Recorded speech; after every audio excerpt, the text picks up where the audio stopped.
Here are the top 14 reasons why you should be buying silver. Number 14. Infinite money in a finite world. The irresistible force paradox asks, what happens when an irresistible force meets an immovable object?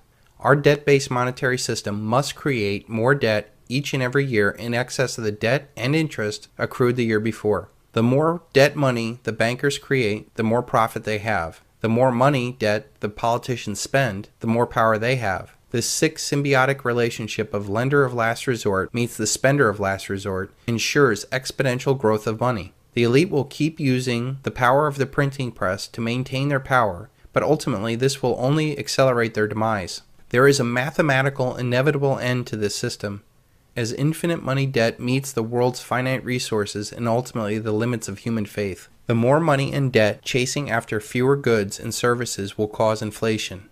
Ultimately, people's faith in currency will fail worldwide. It will become evident that the elite intend to print the currency into oblivion, ruining the main function of money as a store of value. When this happens, people will throw their depreciating currency at any tangible asset they can get their hands on. Precious metals will be the main beneficiary of this. The frightening thing is that it's not just American citizens that will be affected by this global destruction of paper currency, because this will be the first time in human history in which the entire world has become interconnected and dependent upon this fiat monetary illusion. Stop thinking about another American Great Depression and start thinking about the Dark Ages. My suggestion would be to beat the rush and panic now.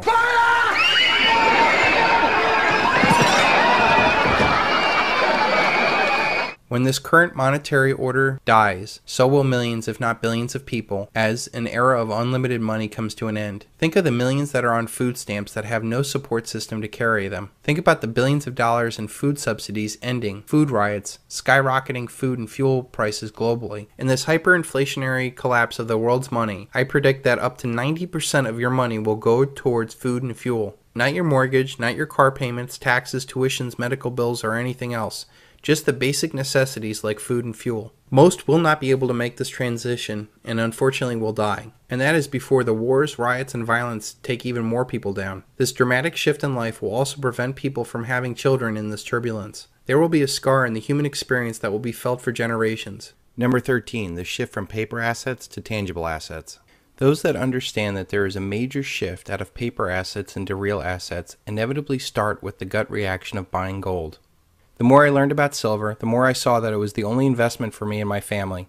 I am more bullish now in 2012 than I was when I bet the house on silver in 2005. When you truly understand the fundamentals behind silver, you will see that it's simply the best investment out there. And I challenge anyone to find me a better investment.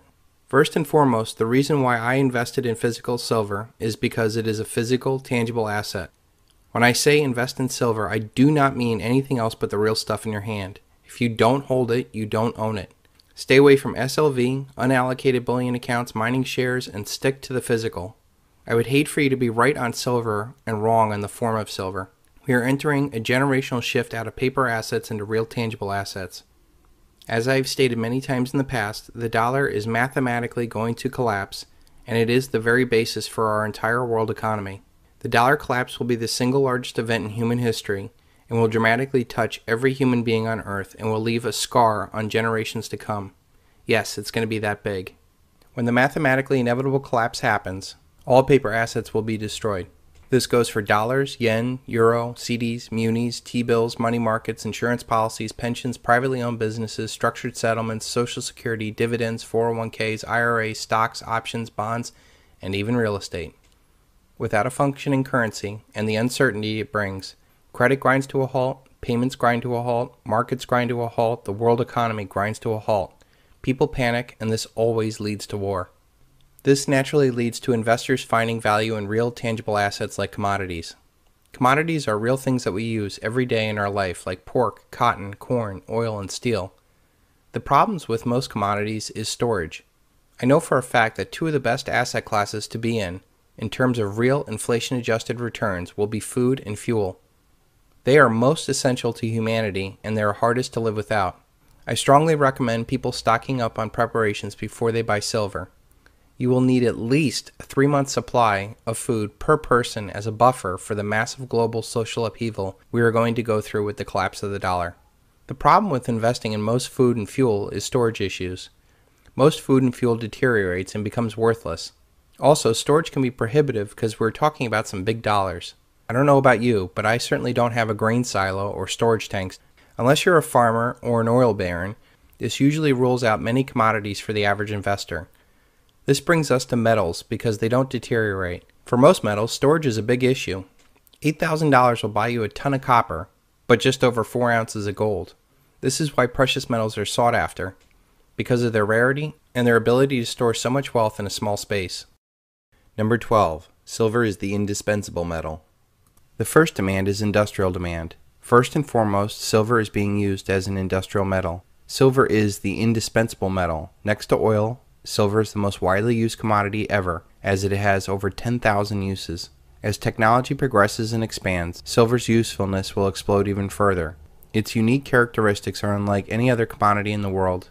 It is the most reflective of all metals, the greatest conductor of both heat and electricity, strongly resists corrosion and oxidation, second most malleable and ductile metal next to gold, and it has recently been discovered to be a very effective antimicrobial and bacterial metal, and is now even being used in the war against cancer. Silver is generally used in small quantities, and its unique characteristics make it irreplaceable. This demand is growing and inelastic to price, which provides a very strong base for the next demand to put some more fuel on the fire. Number 11. Investment demand is growing.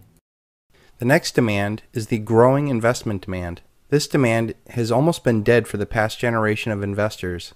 This demand has a Jekyll and Hyde component to it.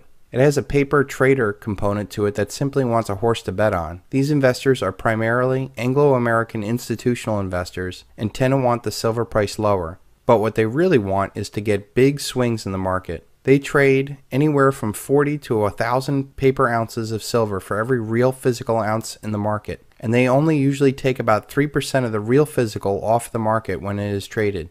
This institutional demand is still in its early stages and seems content in the paper chase of the trader market. This institutional demand is set to grow not only in acceptance, but in worldwide audience and finally in physical metal. Institutions seem to follow the leader, and when it becomes apparent that silver is up 20% a year while the stock market is flat, it won't take long for these sharks to smell blood in the water, and they'll want more exposure to silver and other commodities. At first they'll play the paper market, but soon they will want the real thing. Foreign institutional investment demand is quite different than our institutional investment demand. They don't seem interested in playing the paper chase, and they want real physical silver. They seem intent on dumping dollars for real assets. The opening of the Hong Kong Mercantile Exchange is a good example of this. During the last bull run of silver in the 80s, only Western nations participated in that market. Since then, there is 10 to 20 times more capital in the world. There are 50% more people living in the world today, and now all of the world can participate in this silver bull run. China, India, and Russia are leading the charge to buy more and more precious metals. There are a lot of potentially useless dollars floating around the world, and they want real tangible assets in return.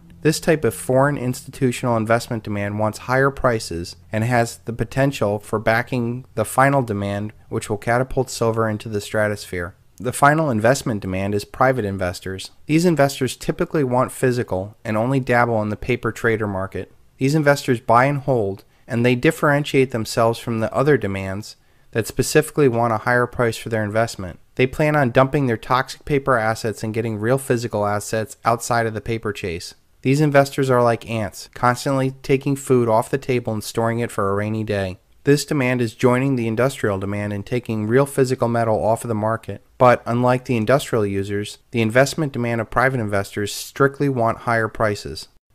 Number 10. Monetary demand is insatiable. The final and completely absent demand in this world is monetary demand. Silver has absolutely no monetary demand in the world. It is used in things and invested for protection against inflation, but nowhere in the world can you just buy things with it. I believe that with the mathematically inevitable collapse of the worldwide currencies, this new monetary demand will push silver through the sky. Some countries or local communities will monetize silver, and as history has shown, money goes to where it's most appreciated. All of humanity will be crying out for real money as they try to recover from the fiat something-for-nothing dream. How will quadrillions of fiat paper money flow into less than 1 billion ounces of silver? It's impossible. Paper is poverty. It is the ghost of money and not money itself. Thomas Jefferson. I have seen bright and intelligent men fail to understand that the electronic digits in their computer screens are not real money. They always do get it, when you hold an ounce of gold or a 100-ounce bar of silver. It's a frightening aspect of our society that we've become so detached from real money that most of us cannot even comprehend real money. Do yourself a favor this week and go to your local coin shop and just touch an ounce of gold or a big fat shiny bar of silver. Then look at that wad of paper in your wallet, or worse, the digits in your bank account, and tell me honestly, where would you rather invest your future? This third and final demand of monetary demand is insatiable, as no one can ever have too much money. Number 9. Silver's price is inelastic. This is what makes its price inelastic. All commodities have a self-correcting price mechanism except for silver. If a commodity's price rises too high, demand drops off as people seek substitutes or supply rises to meet the demand, thus lowering the price. This mechanism does not exist for silver. Silver is typically used in very small quantities and high-tech components, and there is no substitute for it. So a manufacturer or customer will have to absorb any price increase.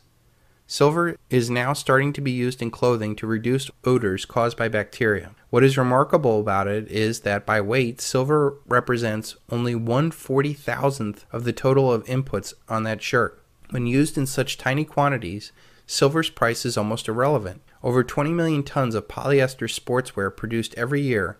The textile industry consumes 1,200 tons of silver annually. That's 38 million ounces. Let's say, for example, the average computer contains 1/10 of an ounce of silver. That would mean that there is about $3 of silver in the computer. Now let's assume the computer in question costs $1,500. If silver were to go to $1,000 an ounce, the same silver in that computer would be $100. Do you think Apple Computer is going to throw its arms up in the air and cry that they can no longer sell computers because silver is too expensive? No, they will raise the price of the computer and probably advertise that it has the most silver in it. Do you think the average consumer is going to say, I would buy a computer at $1,500, but at $1,600, no way? No, they'll find a way to get the extra $100 so they can read the latest online news about Miley Cyrus. It's not just consumer products that are at risk. It's the companies, the industries, the nations that are at risk. Apple has a market cap of $400 billion. If a strategic commodity like silver starts having shortages, their billion-dollar empire is endangered. Companies will go into panic buying, securing any amount of physical silver they can because their entire value-added business is dependent upon it. They will not be buying SLV or certificates of deposits. Only the real physical silver will suffice. They will whip out their huge checkbook and stock up. Now you can see why rising prices actually increase demand. And it's not just the computer industry that's relying upon silver. It's the multi-billion-dollar industries like energy, medical, and the military. And soon the banking industry, as their debt money system collapse. This directly affects national destinies.